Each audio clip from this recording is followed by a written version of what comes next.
따귀를 때리는 순간 백화점 명품관 전체가 숨을 죽였습니다. 50대 여자의 손바닥이 젊은 여직원의 뺨을 후려치는 소리가 공기를 가르며 울려 퍼졌죠. 맞은 여직원은 비틀거리며 진열대에 손을 짚었습니다. 입술 끝에서 피가 흘러내렸지만 고객 앞에서 아무 말도 할 수 없었습니다. 65세의 강명숙은 멀찌감치 떨어진 곳에서 그 광경을 목격했습니다. 가슴이 철렁 내려앉았죠. 뺨을 맞은 여직원은 다름 아닌 자신의 며느리 이지민이었습니다. 명숙은 우연히 이곳에 들렀습니다. 며느리가 이 백화점에서 일한다는 건 알고 있었지만 정확히 어느 매장인지는 몰랐죠. 오늘 명품관을 지나가다 우연히 며느리를 발견한 것이었습니다. 반가운 마음에 다가가려던 순간 저 끔찍한 장면이 벌어졌습니다. 갑질 고객 김 여사가 고함을 질렀습니다. 이게 무슨 서비스야? 내가 얼마짜리 가방을 샀는데 이런 대접을 받아야 해? 당장 사과해. 32살의 지민은 고개를 숙인 채 떨리는 목소리로 말했습니다. 죄송합니다. 제가 설명이 부족했습니다. 설명이 부족한 게 아니라 내 태도가 건방져. 손님한테 어떻게 그따위로 말해? 지민은 아무 잘못도 하지 않았습니다. 단지 김 여사가 원하는 가방에 재고가 없다고 정중히 설명했을 뿐이었죠. 하지만 김 여사는 그게 마음에 들지 않았습니다. 자존심이 상했던 것입니다. 명숙은 주먹을 꽉 쥐었습니다. 당장 뛰어가서 며느리를 감싸고 싶었지만 발이 떨어지지 않았습니다. 평소 며느리에게 차갑게 대했던 자신이 갑자기 나서면 어색할 것 같았죠. 게다가 며느리가 일하는 모습을 방해하고 싶지도 않았습니다. 그때 백화점 사장 최동철이 나타났습니다. 55살의 그는 허리를 꼬부리며 김 여사에게 다가갔습니다. 고객님, 무슨 일이십니까? 제가 사장 최동철입니다. 이 직원이 손님을 무시하는 거 아니에요? 당장 처벌하세요. 최 사장은 지민을 노려봤습니다. 사과하라는 눈빛이었죠. 고객님께 제대로 사과드려! 무릎 꿇고! 명숙의 눈이 커졌습니다. 무릎을 꿇으라니 사람을 사람으로 보지 않는 처사였습니다. 지민은 눈물을 글썽이며 무릎을 꿇으려 했습니다. 하지만 그 순간 명숙은 더 이상 참을 수 없었습니다. 잠깐만요. 명숙의 목소리가 조용하지만 단호하게 울려 퍼졌습니다. 모든 사람들의 시선이 명숙에게로 향했죠. 지민도 깜짝 놀라 고개를 들었습니다. 어머님, 명숙은 천천히 며느리에게 다가갔습니다. 그리고 지민의 손을 잡아 일으켜 세웠습니다. 지민의 뺨은 빨갛게 부어올라 있었고 입가에는 피가 마르지 않은 상태였습니다. 명숙의 가슴이 미어졌습니다. 김 여사가 명숙을 위아래로 훑어봤습니다. 검소한 옷차림의 노인이 감히 자신에게 대드는 것이 믿기지 않았죠. 당신은 누구야? 관계없는 사람은 비켜. 관계없는 사람이 아닙니다. 이 아이의 시어머니입니다. 명숙의 말에 김 여사는 비웃었습니다. 시어머니? 쯧쯧, 집안이 이 모양이 며느리가 저 모양이지. 둘 다 겉만 번지르란 거 아니야? 최 사장도 거들었습니다. 어르신, 이건 저희 백화점 내부 문제입니다. 손님께 불편을 드린 건 직원 잘못이니 비켜주십시오. 명숙은 조용히 두 사람을 바라봤습니다. 그 눈빛에는 형언할 수 없는 감정이 담겨 있었습니다. 분노와 실망, 그리고 단호한 결심이 뒤섞인 표정이었죠. 명숙은 천천히 입을 열었습니다. 기억해두겠습니다. 오늘 이 일을. 그 말을 남기고 명숙은 며느리의 손을 잡고 그 자리를 떠났습니다. 김 여사와 최 사장은 어이없다는 표정으로 그들의 뒷모습을 바라봤습니다. 하지만 그들은 몰랐습니다. 방금 자신들이 얼마나 큰 실수를 저질렀는지를. 백화점 밖으로 나온 명숙은 며느리를 조용한 카페로 데려갔습니다. 지민은 여전히 충격에서 벗어나지 못한 듯 멍하니 앉아 있었죠. 명숙은 핸드백에서 손수건을 꺼내 며느리의 입가를 닦아주었습니다. 아프지? 괜찮습니다, 어머님. 익숙해요. 익숙하다니. 그게 무슨 말이야? 지민은 씁쓸하게 웃었습니다. 저런 일이 한두 번이 아니에요.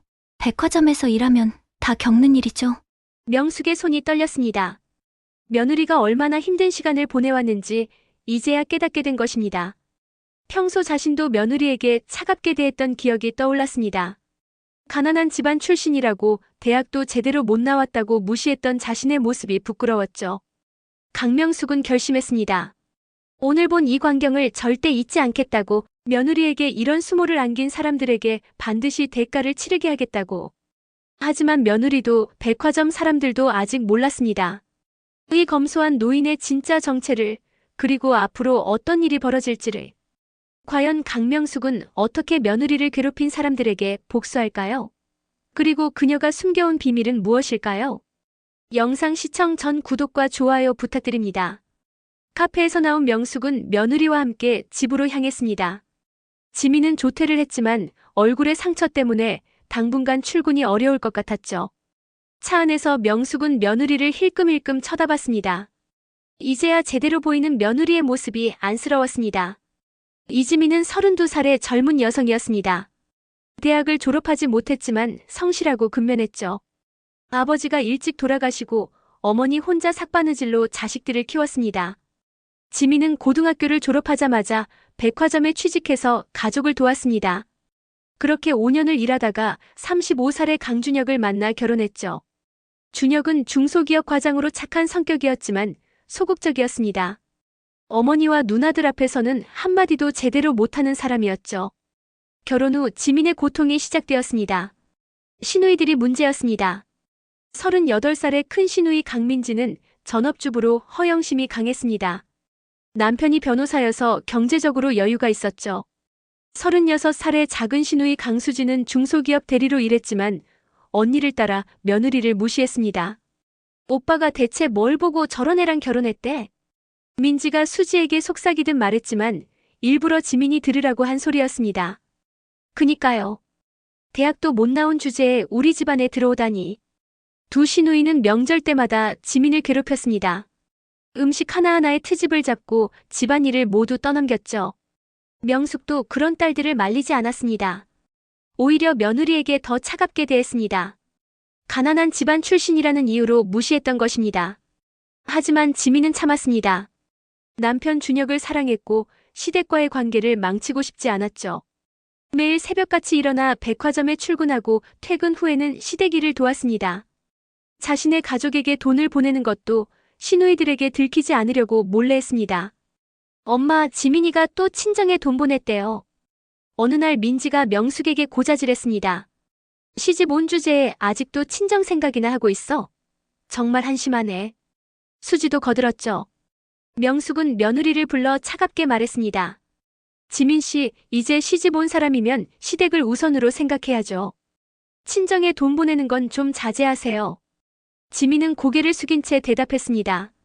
죄송합니다, 어머님. 하지만 속으로는 울었습니다. 어머니가 아프셔서 병원비가 필요한데 그것도 보낼 수 없다는 게 너무 괴로웠죠. 남편 준혁에게 하소연했지만 그는 어머니와 누나들 편만 들었습니다. 여보, 엄마 말씀도 일리가 있어. 우리도 애 낳으면 돈 많이 들잖아. 지민은 더 이상 아무 말도 하지 않았습니다. 혼자 모든 걸 감당하기로 했죠. 백화점 일도 힘들었지만 집안에서 받는 스트레스가 더 컸습니다. 그래도 참고 견뎠습니다. 언젠가는 나아질 거라고 믿으며 버텼던 것입니다. 명숙은 차를 몰면서 그동안의 일들을 떠올렸습니다.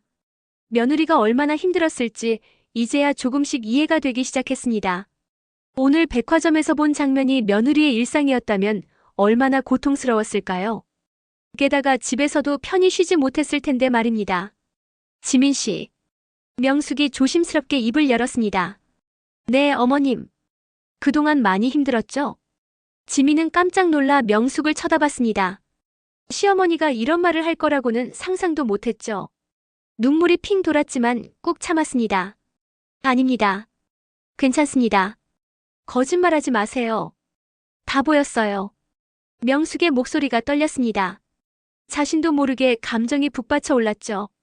그동안 며느리에게 했던 차가운 말들이 후회되었습니다. 집에 도착하자 현관문이 열리며 민지와 수지가 나왔습니다. 며느리가 조퇴했다는 소식을 듣고 찾아온 것이었죠. 하지만 걱정하러 온 게 아니었습니다. 어머, 지민아. 손님한테 맞았다며? 창피하게. 민지가 비웃듯 말했습니다. 맞을 짓을 했으니까 맞은 거 아니야? 서비스 정신이 없는 거지. 수지도 거들었죠. 명숙은 두 딸의 말을 듣고 깜짝 놀랐습니다. 자기 딸들이 이렇게까지 매정한 사람들이었나 싶었죠. 그만하세요, 둘 다. 명숙의 목소리에는 단호함이 담겨 있었습니다.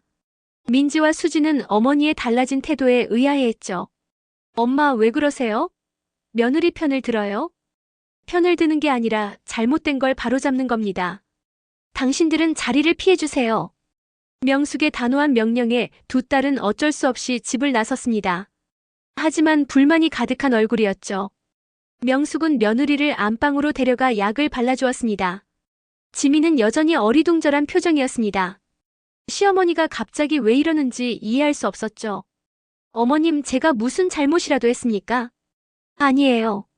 잘못한 건 나입니다. 명숙은 조용히 며느리의 손을 잡았습니다. 그리고 결심했습니다. 이제부터는 며느리를 제대로 보살피겠다고, 며느리를 괴롭힌 모든 사람들에게 대가를 치르게 하겠다고. 하지만 그 방법은 아직 아무에게도 말하지 않았습니다. 그날 밤 명숙은 서재에 홀로 앉아 있었습니다. 오래된 서류함을 꺼내 펼쳤죠. 먼지가 풀풀 날렸지만 개의치 않았습니다.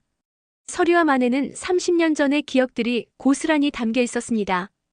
강명숙은 사실 평범한 노인이 아니었습니다. 30년 전까지만 해도 강산업그룹의 회장이었죠. 건설업으로 시작해서 유통업까지 확장한 중견기업이었습니다. 전국에 50여 개의 백화점과 쇼핑몰을 소유하고 있었습니다. 당시 명숙의 재산은 수천억 원에 달했죠. 하지만 명숙은 60살에 은퇴를 결심했습니다. 건강이 나빠졌고 사업보다 가족이 중요하다고 생각했죠. 회사를 전문 경영인에게 맡기고 자신은 뒤로 물러났습니다. 대신 한 가지 조건을 걸었습니다. 자신이 살아있는 동안 회장이었다는 사실을 비밀로 해달라고요. 이유가 있었습니다. 자식들이 돈에 의지해서 살지 않기를 바랐던 것입니다. 스스로 노력해서 성공하는 사람이 되길 원했죠. 그래서 검소하게 살면서 평범한 어머니인 척 연기했습니다. 자식들은 어머니가 남편의 보험금과 연금으로 근근히 산다고 생각했습니다. 민지와 수지, 그리고 준혁도 어머니의 진짜 정체를 전혀 몰랐습니다. 명숙은 완벽하게 비밀을 지켰죠. 가끔 변호사 박진수가 찾아와 사업 보고를 했지만 자식들 몰래 만났습니다. 강산업은 여전히 승승장구하고 있었고 명숙의 재산은 오히려 더 불어났습니다. 명숙은 서류함에서 한 장의 명함을 꺼냈습니다. 강산업 법무팀 박진수 변호사의 명함이었죠. 60대 초반의 박 변호사는 명숙의 오른팔이었습니다. 30년 동안 그녀의 비밀을 지켜온 충직한 사람이었습니다. 명숙은 휴대전화를 꺼내 전화를 걸었습니다. 몇 번의 신호음 후 박 변호사가 받았죠. 회장님, 밤늦게 무슨 일이십니까? 박 변호사, 내일 오전에 만납시다. 긴급한 일이 생겼어요. 알겠습니다. 사무실로 오시겠습니까? 아니요, 강남 S백화점 앞 카페로 오세요. 조사할 게 있습니다. 박 변호사는 명숙의 목소리에서 심상치 않은 기운을 느꼈습니다. 30년 동안 그녀를 보좌하며 배운 직감이었죠. 무슨 일인지 여쭤봐도 될까요? 내일 자세히 말하겠습니다. 그리고 S백화점의 소유주가 누구인지 알아보세요. 재무 상태도 파악하고요. S백화점이요? 그곳은 우리 계열사가 아닌데요. 알고 있어요. 그래서 더 조사가 필요한 겁니다. 명숙은 전화를 끊고 창밖을 바라봤습니다. 강남의 야경이 반짝였지만 명숙의 눈에는 들어오지 않았습니다. 머릿속에는 오늘 백화점에서 본 광경만 떠올랐죠. 며느리가 뺨을 맞는 순간, 무릎을 꿇으려던 순간, 그 모든 게 생생했습니다. 명숙의 주먹이 꽉 쥐어졌습니다. 자신이 직접 나서야 할 때가 온 것입니다. 다음 날 오전 명숙은 약속 장소로 나갔습니다. 박 변호사는 이미 도착해 있었죠. 62세의 그는 단정한 정장 차림이었습니다. 명숙이 자리에 앉자 박 변호사가 서류 봉투를 건넸습니다. 밤새 조사했습니다. S백화점은 현재 최동철 사장 개인 소유입니다. 재무 상태는 그리 좋지 않습니다. 구체적으로 말해보세요. 매출은 괜찮지만 부채가 많습니다. 은행 대출이 500억 원 정도 됩니다. 최근 몇 년간 적자가 누적되고 있고요. 명숙은 서류를 꼼꼼히 살폈습니다. 전문가의 눈으로 보니 허점이 많이 보였죠. 인수할 수 있겠어요? 충분히 가능합니다. 오히려 최 사장이 매각을 원할 수도 있습니다. 요즘 백화점 업계가 어려워서 말입니다. 그럼 비밀리에 접촉해보세요. 단 제 이름은 절대 노출하지 마세요. 알겠습니다. 페이퍼 컴퍼니를 통해 진행하겠습니다. 박 변호사는 명숙의 의중을 파악하고 있었습니다. 그녀가 이렇게 움직이는 데는 분명한 이유가 있을 것이었죠. 회장님, 혹시 무슨 일이 있으신 겁니까? 명숙은 잠시 망설이다가 어제 있었던 일을 말했습니다. 며느리가 뺨을 맞은 것, 무릎을 꿇으려 한 것, 그 모든 걸 자세히 설명했죠. 박 변호사의 얼굴이 굳어졌습니다. 그런 일이 있었군요. 며느님께서 많이 놀라셨겠습니다. 놀란 정도가 아니에요. 평생 그렇게 살아왔을 겁니다. 나도 며느리를 제대로 보살피지 못했어요. 명숙의 목소리에는 후회가 묻어났습니다. 박 변호사는 그녀를 오래 알아온 사람답게 조언했습니다. 회장님, 이제라도 바로잡으시면 됩니다. 그게 중요한 겁니다. 그래요. 그래서 당신이 필요한 겁니다. S백화점을 인수하세요. 조용히 빠르게. 알겠습니다. 한 달 안에 마무리하겠습니다. 명숙은 고개를 끄덕였습니다. 이제 복수의 첫 단추를 끼운 것입니다. 하지만 이것은 시작에 불과했습니다. 며느리를 괴롭힌 사람들에게 제대로 된 교훈을 줄 작정이었죠. 카페를 나서며 명숙은 S백화점 건물을 올려다봤습니다. 저 안에서 며느리가 5년 동안 일했습니다. 얼마나 많은 눈물을 흘렸을까요? 명숙은 다짐했습니다. 이제 며느리가 웃을 수 있게 해주겠다고. 명숙이 계획을 세우는 동안 백화점에서는 지민에 대한 괴롭힘이 계속되었습니다. 뺨을 맞은 다음 날 지민은 얼굴이 부어서 출근하지 못했습니다. 하지만 최 사장은 병가를 허락하지 않았죠. 아프면 병원 가서 치료받고 나와. 손님 많은 주말인데 직원이 빠지면 어떡해? 최 사장이 전화로 호통쳤습니다. 지민은 어쩔 수 없이 화장으로 상처를 가리고 출근했죠. 동료들이 걱정스러운 눈으로 바라봤지만 최 사장 눈치 때문에 아무도 위로하지 못했습니다.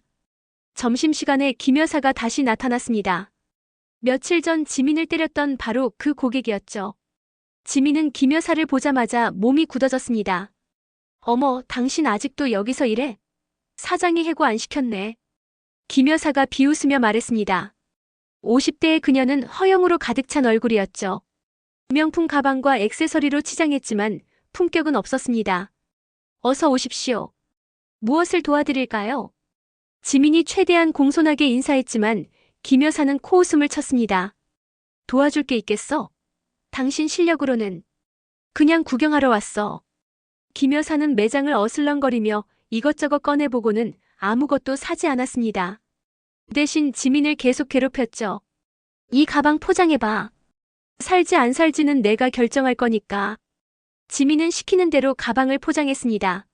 10분이나 걸려 정성스럽게 포장을 마쳤죠. 하지만 김 여사는 그것을 보더니 말했습니다. 마음에 안 들어. 다시 풀어. 네, 알겠습니다. 지민이 다시 포장을 풀자 김 여사는 다른 가방을 가리켰습니다. 이번엔 저거 포장해봐.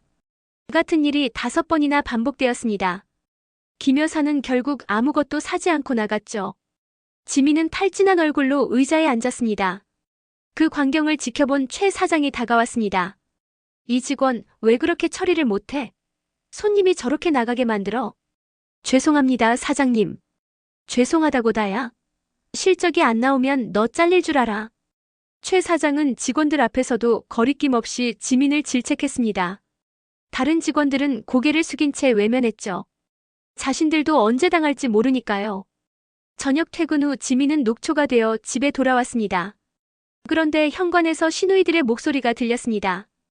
또 무슨 일일까 싶어 들어가자 민지와 수지가 거실에 앉아 있었죠. 어머, 우리 며느리 왔네. 얼굴에 화장 떡칠했네. 민지가 비꼬듯 말했습니다. 상처 가리려고 한 거겠죠. 창피하니까. 수지도 거들었죠. 지민은 아무 대꾸 없이 방으로 들어가려 했습니다. 하지만 민지가 막아섰습니다. 야, 우리 무시하는 거야? 인사는? 안녕하세요, 언니들. 언니는 무슨 언니야? 형님이라고 해야지. 죄송합니다, 형님들. 지민의 목소리는 지쳐 있었습니다. 하지만 두 시누이는 개의치 않았죠. 우리 오빠한테 잘해줘. 오빠 월급으로 먹고 사는 주제에 건방 떨지 말고. 네, 알겠습니다. 지민이 방으로 들어가자 두 시누이는 킥킥거리며 웃었습니다. 그 소리가 지민의 귀에 생생히 들렸죠. 방에 들어온 지민은 침대에 쓰러졌습니다. 눈물이 나올 것 같았지만 참았습니다. 울어봤자 달라지는 건 없으니까요. 그때 남편 준혁이 퇴근해서 들어왔습니다. 여보, 힘들었어? 응, 좀. 누나들이 또 뭐라고 했어? 아니야, 괜찮아. 지민은 남편에게도 하소연하지 않았습니다. 해봤자 도움이 안 된다는 걸 알았으니까요. 준혁은 가족들 앞에서는 아무것도 해주지 못했습니다. 그날 밤 명숙은 창밖을 바라보며 며느리를 생각했습니다. 오늘도 힘든 하루를 보냈을 며느리가 안쓰러웠죠. 더 이상 지켜만 볼 수 없었습니다. 박 변호사에게 전화를 걸었습니다. 박 변호사, 진행 상황이 어떻습니까? 순조롭습니다. 최 사장이 매각 의사가 있다고 합니다. 자금 압박이 심한 모양입니다. 좋아요. 최대한 빨리 마무리하세요.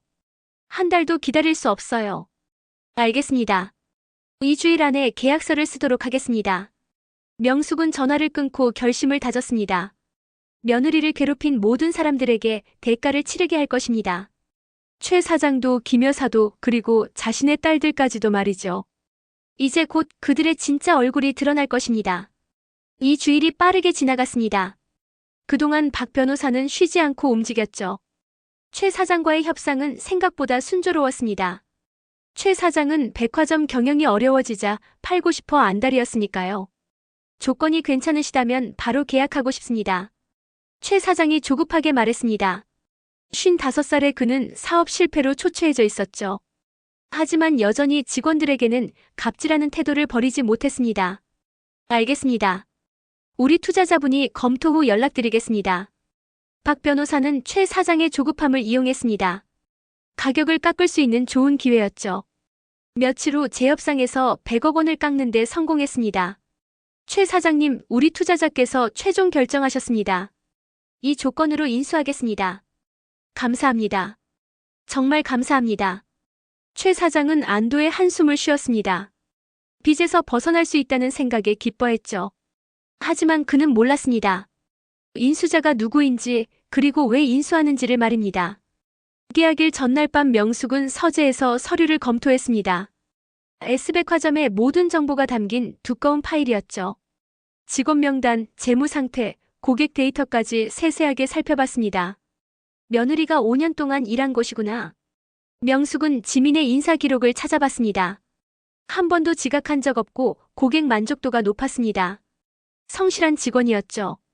그런데 평가는 항상 낮았습니다. 최 사장이 일부러 낮게 준 것이었습니다. 이런 식으로 괴롭혔구나. 명숙의 분노가 치솟았습니다. 며느리가 얼마나 억울했을까요? 열심히 일했는데 인정받지 못하고 오히려 무시당했을 생각을 하니 가슴이 아팠습니다. 다음 날 아침 계약이 체결되었습니다. S백화점은 이제 강명숙의 소유가 되었죠. 하지만 최 사장은 여전히 실소유주가 누구인지 몰랐습니다. 페이퍼 컴퍼니를 통해 거래했으니까요. 축하드립니다, 회장님. 이제 S백화점은 회장님 것입니다. 박 변호사가 서류를 건네며 말했습니다. 고생했어요, 박 변호사. 이제 두 번째 단계로 넘어갑시다. 두 번째 단계라면? 김 여사에 대한 조사입니다. 그 여자가 누군지 어떻게 사는지 알아보세요. 박 변호사는 고개를 끄덕였습니다.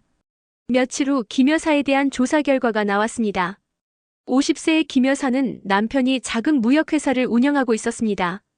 하지만 최근 회사 경영이 어려워져서 은행 대출을 많이 받은 상태였죠. 빚이 얼마나 됩니까?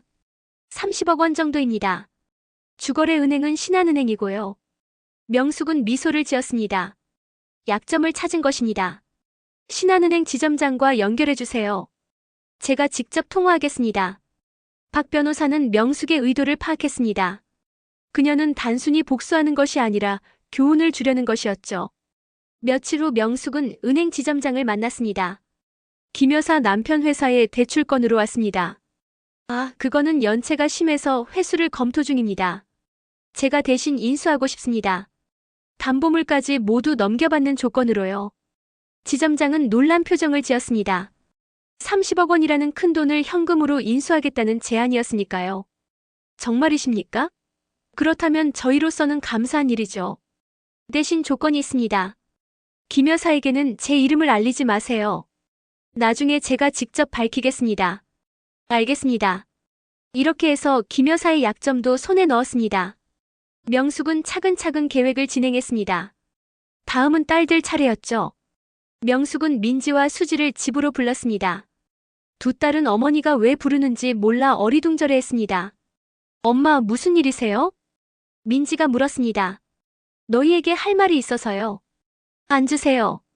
명숙의 목소리는 차분했지만 단호했습니다. 두 딸은 긴장한 표정으로 소파에 앉았죠. 너희는 지민이를 어떻게 생각하니? 지민이요? 그냥 오빠 아내잖아요. 수지가 대수롭지 않게 대답했습니다. 가족으로 생각하니 아니면 하인으로 생각하니? 명숙의 질문에 두 딸은 당황했습니다. 엄마, 그게 무슨 말씀이세요? 너희가 지민이한테 어떻게 대했는지 다 알아요. 며느리가 아니라 하인 부리듯 했지. 민지와 수지는 얼굴이 빨개졌습니다. 하지만 시인하지 않았죠. 너희가 반성할 때까지 기다리겠어요. 하지만 기억해두세요. 이제 상황이 달라진다는 걸. 명숙의 의미심장한 말에 두 딸은 고개를 갸웃거렸습니다. 어머니가 무슨 뜻으로 하는 말인지 이해할 수 없었죠. 하지만 곧 알게 될 것입니다. 그들이 얼마나 큰 실수를 했는지 말입니다. 인수 완료 일주일 후 명숙은 마침내 움직였습니다. S백화점에 새로운 공지가 붙었죠. 전 직원 회의가 있으니 오전 10시에 대강당으로 모이라는 내용이었습니다. 직원들은 수군거렸습니다. 백화점이 팔렸다는 소문은 들었지만 새 주인이 누구인지는 아무도 몰랐죠. 지민도 긴장한 표정으로 대강당으로 향했습니다. 최 사장은 연단에 서서 직원들을 바라봤습니다. 백화점을 팔았지만 여전히 자신이 경영한다고 생각했죠. 새 주인이 경영은 자신에게 맡기기로 했으니까요. 자, 모두 조용히 하세요. 오늘 중요한 발표가 있습니다. 최 사장이 마이크를 잡고 말했습니다. 우리 백화점에 새로운 투자자가 들어왔습니다. 하지만 경영은 제가 계속 맡을 예정이니 걱정하지 마세요. 그때 대강당 문이 열렸습니다. 65세의 명숙이 들어왔죠. 뒤에는 박 변호사와 여러 명의 임원들이 따라왔습니다. 지민은 시어머니를 보고 깜짝 놀랐습니다. 어머님? 명숙은 며느리를 향해 미소를 지었습니다. 그리고 천천히 연단으로 걸어갔죠. 최 사장은 당황한 표정으로 명숙을 바라봤습니다. 어르신, 여기는 직원 회의 중입니다. 알고 있어요. 그래서 온 겁니다. 명숙이 연단에 올라서자 박 변호사가 마이크를 건넸습니다. 명숙은 직원들을 쭉 둘러봤죠. 여러분, 저는 강명숙입니다. 오늘부터 이 백화점의 새 주인입니다. 대강당이 술렁거렸습니다. 직원들은 믿을 수 없다는 표정이었죠. 저 검소한 할머니가 백화점 주인이라니 상상할 수 없었습니다. 잠깐만요, 투자자는 해외 회사라고 들었는데요. 최 사장이 항의했습니다. 페이퍼 컴퍼니를 통했을 뿐입니다. 실소유주는 저입니다. 박 변호사가 서류를 꺼내 보여줬습니다. 명숙의 이름이 적힌 소유권 증서였죠. 최 사장은 얼굴이 새하얗게 질렸습니다. 그리고 제 진짜 정체를 밝히겠습니다. 저는 강산업그룹의 창업주이자 회장입니다. 이번에는 더 큰 술렁임이 일었습니다. 강산업은 업계에서 유명한 기업이었으니까요. 지민도 입을 다물지 못했습니다. 시어머니가 재벌이었다니 꿈만 같았죠. 강산업이라면 전국의 쇼핑몰을 소유한 그 회사 말입니까? 한 직원이 물었습니다. 맞습니다. 30년 전에 제가 창업했고 60살에 은퇴했습니다. 하지만 여전히 최대 주주입니다. 명숙의 말에 최 사장은 다리에 힘이 풀렸습니다. 자신이 얼마나 큰 실수를 저질렀는지 깨달은 것이죠. 이제 경영진 인사를 발표하겠습니다. 최동철 사장은 오늘부로 해임합니다. 뭐라고요? 최 사장이 소리쳤습니다. 당신은 직원들을 학대했습니다. 특히 제 며느리를 괴롭혔죠. 그런 사람에게 경영을 맡길 수 없습니다. 명숙은 지민을 가리켰습니다. 모든 시선이 지민에게 쏠렸죠. 지민은 얼굴이 빨개졌습니다. 이 직원은 제 며느리 이지민입니다. 5년 동안 성실하게 일했지만 정당한 평가를 받지 못했습니다. 직원들은 놀라움을 감추지 못했습니다. 평소 무시당하던 지민이 회장님 며느리였다니 충격적이었죠. 오늘부터 이지민 씨는 명품관 팀장으로 승진합니다. 그리고 부당하게 받았던 평가는 모두 정정하겠습니다. 지민은 눈물이 핑 돌았습니다. 5년 동안 참고 견뎠던 시간들이 보상받는 순간이었죠. 명숙은 계속해서 말했습니다. 이 백화점은 앞으로 달라질 것입니다. 직원을 존중하고 고객을 제대로 모시는 곳으로 만들겠습니다. 그때 대강당 뒤쪽에서 소란이 일었습니다. 김 여사가 들어온 것이었죠. 그녀는 명숙을 보고 비웃었습니다. 어머, 이게 누구야? 며칠 전에 본 그 할머니 아니야? 김 여사는 명숙이 백화점 주인이라는 사실을 몰랐습니다. 그냥 쇼핑하러 온 것이었죠. 당신 여기서 뭐해? 직원 회의인데 관계없는 사람은 나가. 명숙은 김 여사를 조용히 바라봤습니다. 그리고 천천히 입을 열었죠. 김 여사님, 제가 이 백화점 주인입니다. 그리고 당신한테 할 말이 있습니다. 김 여사의 얼굴에서 웃음이 사라졌습니다. 상황을 파악하기 시작한 것이죠. 며칠 전 당신은 제 며느리를 때렸습니다. 정당한 이유도 없이 말입니다. 그건 직원이 잘못해서. 잘못한 건 당신입니다. 이제 대가를 치를 시간입니다. 명숙은 박 변호사에게 고개를 끄덕였습니다. 박 변호사가 서류를 꺼내 김 여사에게 건넸죠. 이게 뭐예요? 당신 남편 회사의 채무를 제가 인수했습니다. 30억 원이죠. 김 여사는 서류를 보고 비명을 질렀습니다. 이럴 수가. 일주일 안에 갚지 못하면 법적 조치를 취하겠습니다. 집도 회사도 모두 압류될 겁니다. 김 여사는 무릎이 꺾여 주저앉았습니다. 그동안 자신이 저지른 갑질들이 주마등처럼 스쳐 지나갔죠. 이제 그 대가를 치를 시간이었습니다. 김 여사의 몰락은 순식간에 일어났습니다. 채무를 갚지 못한 그녀의 남편은 회사를 빼앗겼고 집까지 압류되었죠. 명숙은 법적 절차를 정확히 밟았습니다. 복수가 아니라 정당한 채권 회수였으니까요. 일주일 후 김 여사는 직접 명숙을 찾아왔습니다. 초췌한 얼굴로 무릎을 꿇었죠. 회장님, 제발 용서해 주세요. 제가 잘못했습니다. 지금 와서 사과하는 건 의미가 없습니다. 당신은 제 며느리한테 사과해야 합니다. 명숙은 지민을 불렀습니다. 지민은 망설이다가 김 여사 앞에 섰죠. 지민 씨, 정말 죄송합니다. 제가 잘못했어요. 용서해 주세요. 김 여사는 눈물을 흘리며 사과했습니다. 진심인지 아닌지는 알 수 없었지만 적어도 형식적으로나마 사과를 받았습니다. 제가 용서할 문제는 아닙니다. 하지만 앞으로는 다른 사람을 함부로 대하지 마세요. 지민은 담담하게 말했습니다. 복수보다는 교훈을 주고 싶었죠. 김 여사는 고개를 끄덕이며 자리에서 일어났습니다. 회장님, 채무는 어떻게 하면 됩니까? 5년 분할 상환으로 해드리죠. 대신 이자는 받겠습니다. 명숙의 관대한 처분에 김 여사는 감사의 눈물을 흘렸습니다. 하지만 명숙의 진짜 의도는 따로 있었죠. 김 여사가 평생 자신의 잘못을 기억하며 살도록 만드는 것이었습니다. 한편 최 사장은 더 비참한 처지가 되었습니다. 해고된 그는 업계에서 매장당했죠. 직원 학대로 유명했던 그를 받아줄 곳은 없었습니다. 회장님, 한 번만 기회를 주십시오. 제가 달라지겠습니다. 최 사장도 찾아와 빌었습니다.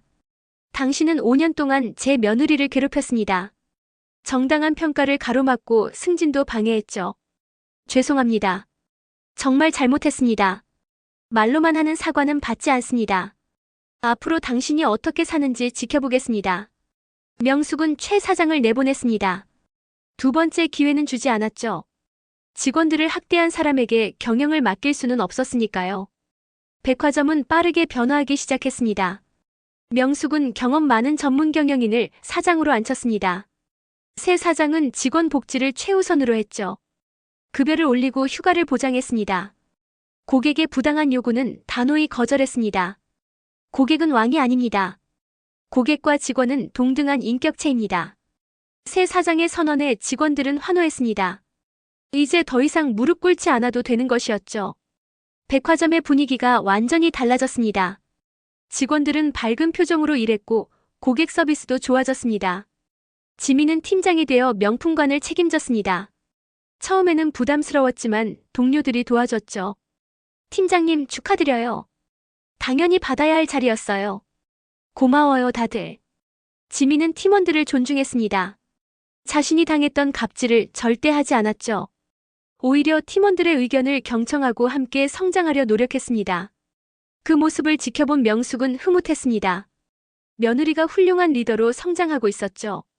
이제 남은 것은 딸들이었습니다. 명숙은 민지와 수지를 다시 불렀습니다. 두 딸은 어머니가 재벌이라는 사실을 알게 된 후 태도가 바뀌었죠. 엄마, 왜 우리한테 말씀 안 하셨어요? 민지가 불만스럽게 물었습니다. 당신들이 돈에 의지하지 않고 스스로 살기를 바랐어요. 그런데 결과가 어땠나요? 명숙의 날카로운 질문에 두 딸은 입을 다물었습니다. 당신들은 며느리를 하인처럼 부렸습니다. 가족이 아니라 무시해도 되는 존재로 봤죠. 그건 지민이가 대학도 못 나와서. 학벌이 사람의 가치를 결정합니까? 지민이는 당신들보다 훨씬 성실하고 근면합니다. 명숙의 단호한 말에 두 딸은 고개를 숙였습니다. 앞으로는 지민이를 진짜 가족으로 대하세요. 그렇지 않으면 당신들도 제 자식으로 인정하지 않겠습니다. 강력한 경고였습니다. 두 딸은 떨리는 목소리로 대답했죠. 알겠습니다, 엄마. 명숙은 딸들을 내보낸 후 깊은 한숨을 쉬었습니다. 자식 교육을 제대로 못한 자신의 책임도 컸습니다. 하지만 이제라도 바로잡으면 되는 것이었죠. 석 달이 흘렀습니다. S백화점은 완전히 새로운 모습으로 거듭났죠. 직원 만족도가 올라가자 고객 만족도도 따라 올랐습니다. 매출은 이전보다 30%나 증가했습니다. 지민은 팀장으로서 인정받았습니다. 회사에서 주는 우수 직원상도 받았죠. 시상식에 명숙도 참석했습니다. 며느리가 상을 받는 모습을 보니 뿌듯했습니다. 축하합니다, 팀장님. 동료들이 박수를 보냈습니다. 지민은 소감을 발표하며 명숙을 바라봤죠. 이 자리에 오기까지 많은 분들의 도움이 있었습니다. 특히 어머님께 감사드립니다. 명숙은 미소를 지었습니다. 며느리의 눈에서 더 이상 두려움이 보이지 않았습니다. 당당하고 자신감 넘치는 모습이었죠. 시상식이 끝난 후 가족들이 모두 모였습니다. 준혁은 아내를 자랑스럽게 바라봤고 민지와 수지도 진심으로 축하했습니다. 지민아, 축하해. 정말 대단해. 민지가 며느리를 안았습니다. 예전과는 완전히 다른 태도였죠. 언니, 아니 형님이라고 불러야죠. 지민이 장난스럽게 말하자 민지는 손을 저었습니다. 이제 편하게 언니라고 불러. 우리 진짜 가족이잖아. 수지도 고개를 끄덕였습니다. 맞아, 지민아. 그동안 미안했어. 우리가 너무 못되게 굴었지. 진심 어린 사과였습니다. 지민은 눈물을 글썽이며 두 시누이를 안았죠. 이제야 진짜 가족이 된 기분이었습니다. 저녁 식사 자리에서 명숙이 발표했습니다. 여러분, 제가 결정한 게 있습니다. 강산업그룹의 경영권을 지민이에게 물려주겠습니다. 모두가 깜짝 놀랐습니다. 특히 민지와 수지는 믿을 수 없다는 표정이었죠. 엄마, 그게 무슨 말씀이세요? 우리도 있는데. 당신들은 이미 충분히 받았습니다. 지민이는 그동안 고생만 했죠. 이제 제대로 인정받을 때가 됐습니다. 명숙의 결정은 확고했습니다. 물론 딸들에게도 몫은 있었지만 경영권은 지민에게 주기로 한 것입니다. 하지만 저는 경영을 배운 적이 없어요. 지민이 당황해하자 명숙이 손을 잡았습니다. 배우면 됩니다. 당신은 충분히 할 수 있어요. 게다가 제가 5년 동안 가르쳐 줄 겁니다. 명숙은 향후 5년 계획을 설명했습니다. 지민을 체계적으로 교육시켜 진짜 경영자로 만들겠다는 것이었죠. 민지와 수지는 처음엔 불만스러웠지만 곧 받아들였습니다. 어머니의 결정이 옳다는 걸 알았으니까요. 지민아, 힘내. 우리가 도와줄게. 민지가 며느리를 격려했습니다. 이제는 진심이었죠. 시간이 더 흘러 1년이 지났습니다. 지민은 경영대학원에 다니며 공부했습니다. 동시에 백화점 경영도 배웠죠. 명숙은 곁에서 세심하게 가르쳤습니다. 경영의 핵심은 사람입니다. 직원을 존중하면 회사가 성장합니다. 네, 어머님. 잘 배우겠습니다. 지민은 열심히 배웠습니다. 그동안의 고생이 자산이 되었죠. 직원들의 마음을 누구보다 잘 알았으니까요. 어느 날 명숙은 며느리와 단둘이 차를 마시며 말했습니다. 지민 씨, 그동안 미안했어요. 제가 당신을 제대로 보지 못했습니다. 아닙니다, 어머님. 오히려 감사합니다. 어머님 덕분에 제가 이렇게 성장할 수 있었어요. 앞으로도 힘든 일이 많을 겁니다. 하지만 포기하지 마세요. 네, 꼭 해내겠습니다. 두 사람은 서로를 바라보며 미소 지었습니다. 진짜 모녀가 된 순간이었죠. 몇 년 후 지민은 강산업그룹의 부회장이 되었습니다. 명숙은 회장직을 유지하며 지민을 보좌했죠. 두 사람의 호흡은 완벽했습니다. 회사는 더욱 성장했고 직원들의 만족도도 높아졌습니다. 김 여사는 채무를 성실히 갚으며 살았습니다. 작은 식당을 운영하며 겸손하게 살아가는 법을 배웠죠. 가끔 지민을 만나면 고개를 숙이며 감사 인사를 했습니다. 최 사장은 작은 회사에 취직해서 평사원으로 일했습니다. 과거의 갑질이 부끄러웠죠. 이제는 후배들을 존중하며 일하는 법을 배웠습니다. 어느 가을날 명숙은 가족들을 모두 모았습니다. 백화점 옥상 정원에서 작은 파티를 열었죠. 오늘 이렇게 모인 이유가 있습니다. 여러분께 감사하다고 말하고 싶어서요. 명숙의 말에 가족들이 귀를 기울였습니다. 특히 지민이에게 미안하고 고마워요. 그동안 힘들게 한 것도, 이제 이렇게 훌륭하게 성장한 것도 모두 당신 덕분입니다. 지민은 눈물을 흘렸습니다. 행복의 눈물이었죠. 가족이란 서로를 존중하고 사랑하는 것입니다. 학벌도 재산도 중요하지 않아요. 진심이 중요합니다. 명숙의 말에 모두가 고개를 끄덕였습니다. 민지와 수지는 지민의 손을 잡았고 준혁은 아내를 껴안았죠. 진짜 가족의 모습이었습니다. 해가 지는 하늘을 바라보며 명숙은 생각했습니다. 인생에서 가장 중요한 것은 사람이라고. 돈도 지위도 결국 사람을 위한 것이라고. 그리고 진심으로 대하면 모든 것이 돌아온다고 말입니다. 오늘 이야기 어떠셨나요? 사람을 함부로 대하면 언젠가 그 대가를 치르게 됩니다. 하지만 진심으로 대하면 언젠가 그 따뜻함이 돌아옵니다. 여러분도 주변 사람들을 소중히 대하시길 바랍니다. 오늘도 영상 시청해주셔서 감사드리고 구독과 좋아요, 알림 설정 부탁드립니다. 여러분의 소중한 댓글 하나하나가 정말 큰 힘이 됩니다.